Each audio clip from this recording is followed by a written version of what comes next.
하나님은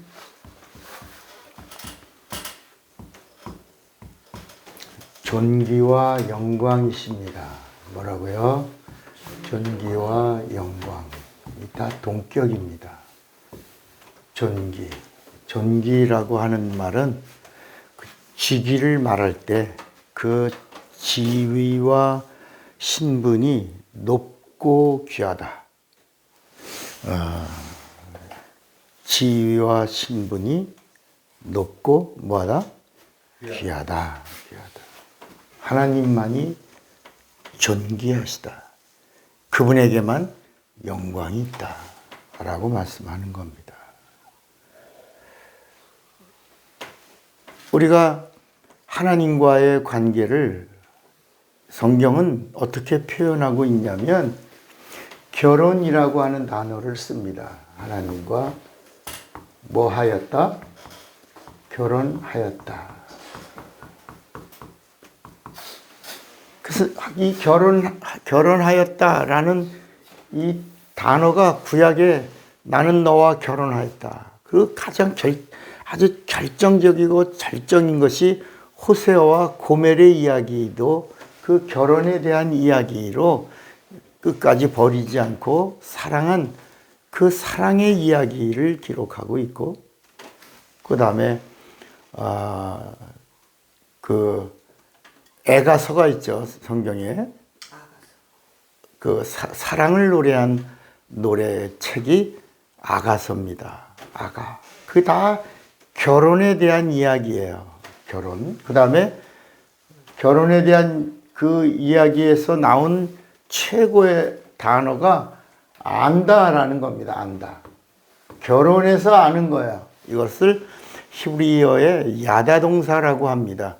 결혼해서 첫날 밤을 지내고 비로소 내가 안다. 이런 단어를 쓰는 겁니다. 그러면서 결혼해서 알게 된 것이 바로 뭐냐면 하나가 되었기 때문이다. 그래서 이 성경 전체 이야기가 다 하나님과 뭐가 되자? 하나가 되자는 거야. 그래서 예수님도 오셔서 너희가 내 안에, 내가 너희 안에, 내가 아버지 안에, 아버지가 내 안에 하나가 된 것처럼 너희도 진리 안에서 하나가 되자. 그러면서 디모데전서 2장 4절에 하나님의 간절한 소원이 기록되어 있다. 하나님이 우리 인간에게 원하시는 소원이 뭐냐? 그것은 모든 사람들이 다 뭘 받으며? 구원을 받으며 모든 사람들이 다 무엇을 알기를? 진리를 알기를 원하시느니라. 이렇게 말씀합니다. 그러면 결혼한 다음에 그냥 지나는 게 아니라 뭐가 바뀌냐? 칭호가 바뀌어요. 칭호. 서로 결혼하여 하나가 되고 서로를 알고 난 다음부터 뭐라고 부르냐면 여보라고 불러요. 여보. 여러분 길거리 지나가는 사람 아무나 보고 여보 그러면 미쳤다 그러지, 그죠? 근데 이 결혼하여, 이거 보세요. 요 원리가 이렇게 결혼하여 하나가 되어 서로를 안다. 안다는 말은 경험이란 말이에요. 경험.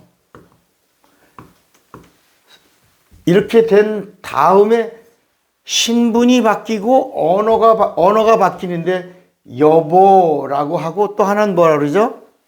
여보라고 하면 한쪽에서 뭐라 그래요? 당신 그럽니다. 당신. 그럼 이 여보라고 하는 말이 바로 뭐냐면 보배와 같은, 결혼하여 하나가 되고 내가 당신을 아는 자가 된 다음부터 당신은 나의 뭐라고?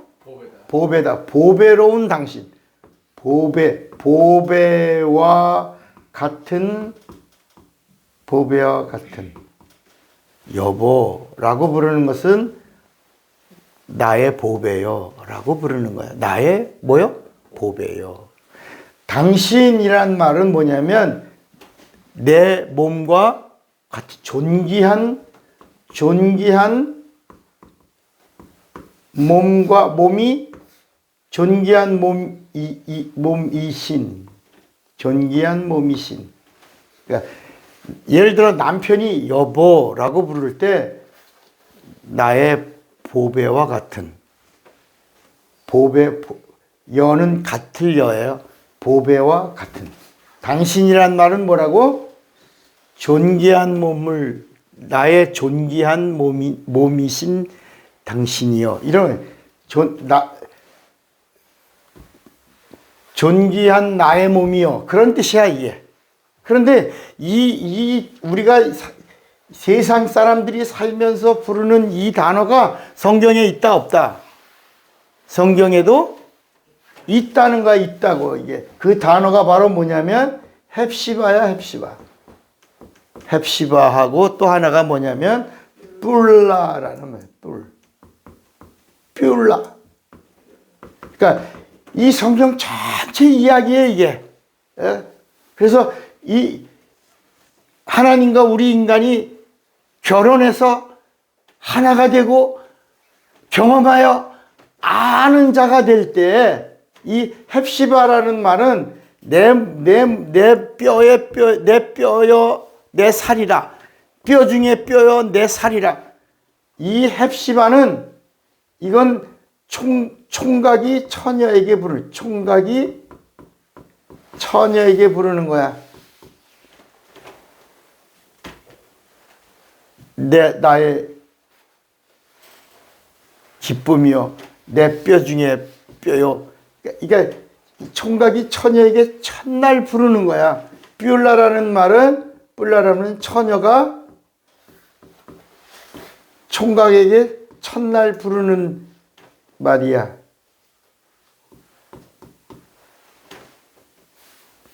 그런데 이 이야기를 이렇게 성경이 이야기하면서 이게 이제 우리가 말하면 여보, 당신 이런 말과 같은 거죠. 근데 이 단어가 이제 하나님이 우리와 결혼한 다음에 우리를 향하여 부르시는 거야. 너는 나의 헵시바다. 너는 나의 뼈요, 내 살이요. 내가 너를 지명하였으니 너는 내 것이라 할 때가 뭐라고? 헵시바요. 나는 이제 주님의 것이에요. 주님 뜻대로 나를 지배하시고 주님이 나의 뭐가 되셔서 주가 되셔서 나의 주인이 되셔서 나를 통치하시고 나를 지배하시고 나를 인도하시며 나를 명하시옵소서. 그게 뿔라라는 말이라. 이렇게 성경은 하나님과 하나가 된 자들을 뭐라고 부른다? 존귀하다. 존귀함이라고 부른다. 절대로 하나님과 하나가 되지 않으면, 하나님을 경험한 경험이 없으면, 그리고 하나님을 향하여 뿔라라고 말할 수 없으면, 그러면 뭘 받을 수가 없다? 존귀함을 받을 수가 없다. 왜 그러냐? 왜 그러냐? 하나님의 아들이신 누구? 예수가 바로 하나님이 예수 다음에 뭐가 붙죠? 그리스도. 여러분, 이 존귀라고 하는 말은 어떤 직임을 향하여 높다라고 하는 거거든. 귀하다라고 하는 거거든. 그런데 예수님을 향하여 우리가 존귀하다라고 하지 않아. 이미 그분은 영광이거든. 그분은 하나님이시란 말이야. 하나님에게 대하여 높고 귀하다 이러지 않는단 말이야. 그분은 이미 영광이요 빛이야. 생명이요 권세라야. 그래서 이 존귀함이라고 하는 이 단어는 어디에 붙었다? 그리스도라고 하는, 이 그리스도라는 말은 육체를 가리켜서 말하는데, 이 육체가 어떤 육체냐? 죄가 있는 육체, 죄가 없는 육체. 죄가 없는 육체를 그리스도라고 부르는 거야. 이 죄가 없는 이 육체가 바로 뭐다? 존귀하다. 존귀하다. 이런 말씀이 어디 있어요? 우리 한번 히브리서 2장 7절을 보겠습니다. 히브리서 2장 7절. 예수님이 육체를 입으셨는데 예수님의 입으신 육체를 하나님이 어떻게 인정하셨는가? 여기 히브리서 2장 7절에 저를 잠깐 동안 천사보다 못하게 하시며 그 다음에 뭐라 하냐면 영광과 존귀로 관 씌우시며 만물을 그 발 아래 복종케 하셨느니라. 어떤 걸? 예수님의 어떤 부분을? 그리스도. 이 그리스도가 바로 직분이야, 직분. 존귀라는 말은 직위를 말하고 있는 것이다. 그러니까 예수 그리스도의 육체를 하나님이 존귀와 영광의 관을 씌워주셨다. 아멘입니까? 아멘. 예, 그 다음에 9절을 한번 보세요. 9절에 보니까 오직 우리가 천사들보다 잠깐 동안 못하게 하심을 입은 자 곧 죽음의 고난받으심을 인하여 그 다음에 뭐라 하냐면 영광과 존귀로 관 쓰신 예수를 보니 이를 행하심은 하나님의 은혜로 말미암아 모든 사람을 위하여 죽음을 뭐라고요? 맛보신 것이라. 그러니까 오늘 많은 사람들이 예수님이 죽으셨다 그러니까 하나님이 죽으신 줄 안단 말이야. 어? 하나님은 죽는 분이다, 죽지 않는 분이다. 죽지 않는 분이기 때문에 하나님이야. 아멘입니까? 아멘. 그러니까 그럼 뭐가 죽으신 거야? 육체가 죽으신 거야. 근데 육체가 죽으신 걸 뭐라 하냐면 그리스도이신 육체가 죽음을 맛보셨다. 그 죽는 것과 사는 이 일을 위하여 사는 것을 이루기 위하여 뭘 입으셨다? 육체를 입으셨는데 이 육체를 입으신 이 직분이 뭐다? 그리스도요. 그리스도가 뭘 맛보셨다? 죽음을 맛보셨다. 근데 죽음을 맛보셨는데 그분은 죽는 분이다, 죽는 분이 아니다. 죽는 분이 아니기 때문에 죽음을 넘어 사흘 뒤에 부활하셨다. 사셨다. 그래서 이 죽는 것으로는 육체가 흘린 그 피로 죽는 것으로는 인류에게 구원을 선물로 주셨고 다시 사는 이 부활하는 이 의로움이야. 죄가 없다는 의로움을 드러내심으로 이 세상 임금인 마귀의 불의를 뭐 하셨다? 심판하셨다. 그래서 구원과 심판을 다 이루셨는데 인간에게는 구원을 이루시고 마귀에게는 심판을 다 이루셨다. 그러니까 예수님이 죽으신 게 예수가 죽은 게 아니라 뭐가 죽으셨다? 그리스도가 죽으신 것이다. 그리스도가 죽음을 맛보신 것이다. 이 하나님이 왜 그러냐? 이 그리스도의 육체를 입으신 그리스도를 존귀케 하신 것이다. 한 번 더 봐요. 베드로후서. 자, 베드로후서 1장 17절을 보면 지극히 큰 영광 중에서 이러한 소리가 그에게 나기를 이는 내 사랑하는 아들이요 내 기뻐하는 자라 하실 때에 저가 하나님 아버지께 뭘 입었다? 존귀와 영광을 받으셨느니라. 그러니까 지금 이 말이 무슨 얘기냐면 여기 보세요. 예수님이 그리스도로 등장할 때가 언제냐? 요한에게 침례를 받고 물에서 나올 때 하나님이 내 사랑하는 아들이여 내 기뻐하는 자라 하심으로 이 존귀와 영광을 예수 그리스도가 받으신 것이다. 그때부터 예수께서 그리스도로 공생의 3년 6개월을 사셨다. 그래서 예수님에게는 인자가 있고 예수님의 그리스도가 있다. 예수님의 생이다. 이 인자도 예수를 말하고 그리스도도 예수를 말하는데 인자는 예수님이 30년 동안을 계시던 사생애 기간을 사생애를 인자로 계셨고 사생애 그 다음에 물에서 나오시고 존귀와 영광의 관을 쓰시고 그 영광을 받으신 다음부터는 예수님이 3년 6개월 동안을 뭐로? 3년 6개월 동안을 공생애를 사십니다. 그리고 이 일을 다 마치시고 다 이루었다 마치시고 다시 인자로 승천하셔서 인자로 보좌에 앉아 계시고 인자로 영광을 회복하신 다음에 인자로 재림하실 것이다. 다시 예수님이 재림하실 때는 그리스도로 재림하시는 게 아니라 뭐로 재림하신다? 인자로 재림. 이 비밀을 알고 나면 성경이 얼마나 재미있는지 모른다. 그러니까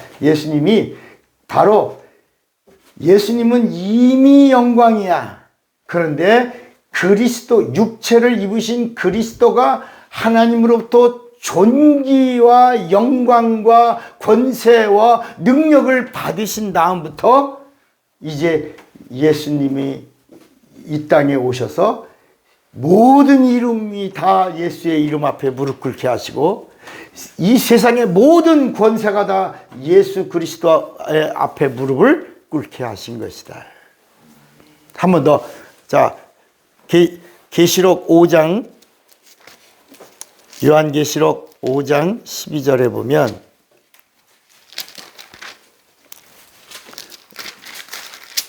(5장 12절)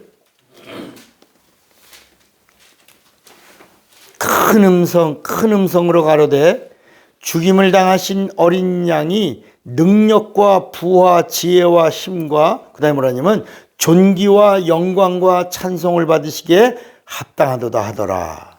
내가 또 들으니 하늘 위에와 땅 위에와 땅 아래와 바다 위에와 또 그 가운데 모든 만물이 가로되 보좌에 앉으신 이와 어린 양께 찬송과 존귀와 영광과 능력을 세세토록 돌릴지어다 하니 그랬다.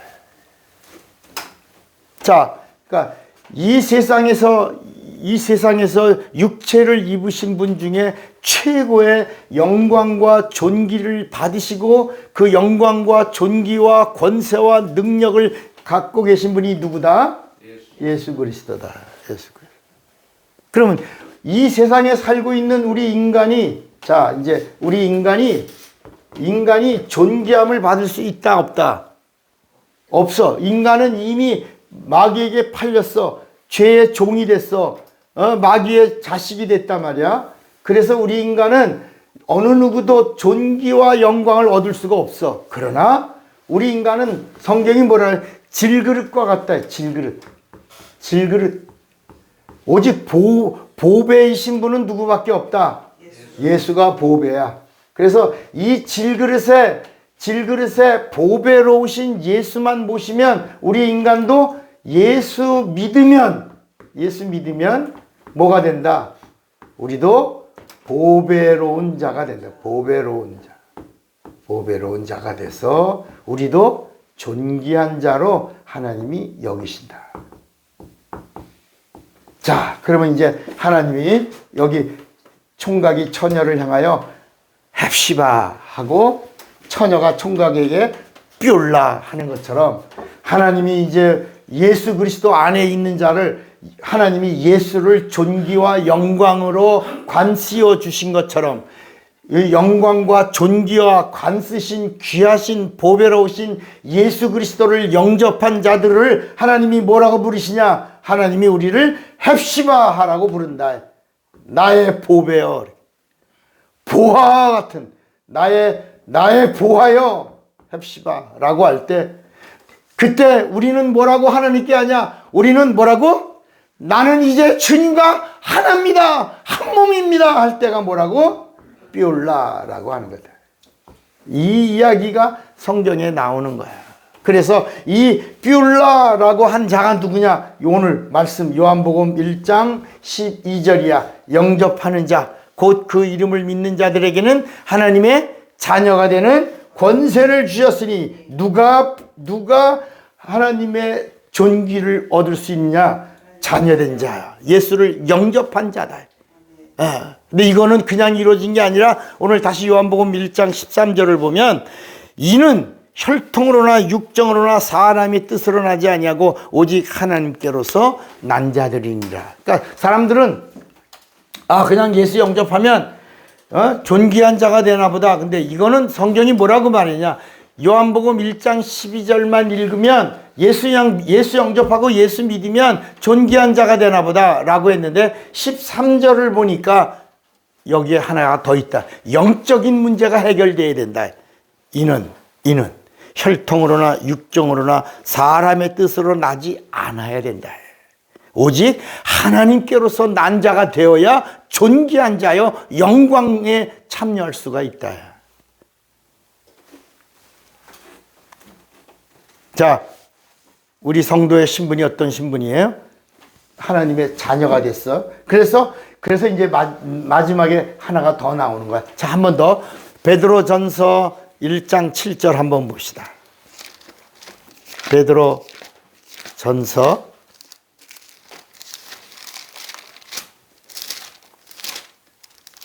1장 7절에 보니까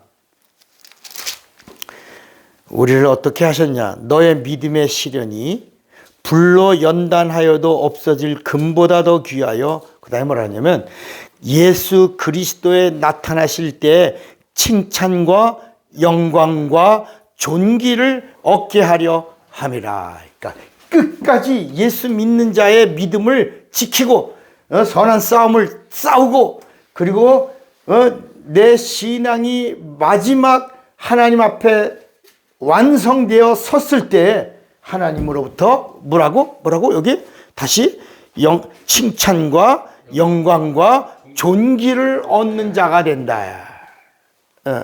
그런데 이런 사실을 예수 믿어도 하나 더 있어야 된다. 뭘 받아야 된다? 성령을 받아야 된다. 그래서 오늘 제목이 성령과 존귀함입니다. 성령을 받아야지만 비로소 나의 존귀함이 완성되는 것이다.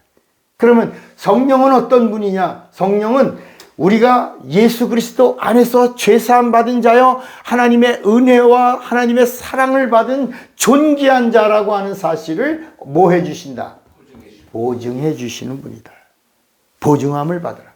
자, 다시 한번 또 봐요. 고린도 후서 1장 23절, 22절. 자, 고린도 후서 1장 한 번 더 볼까요?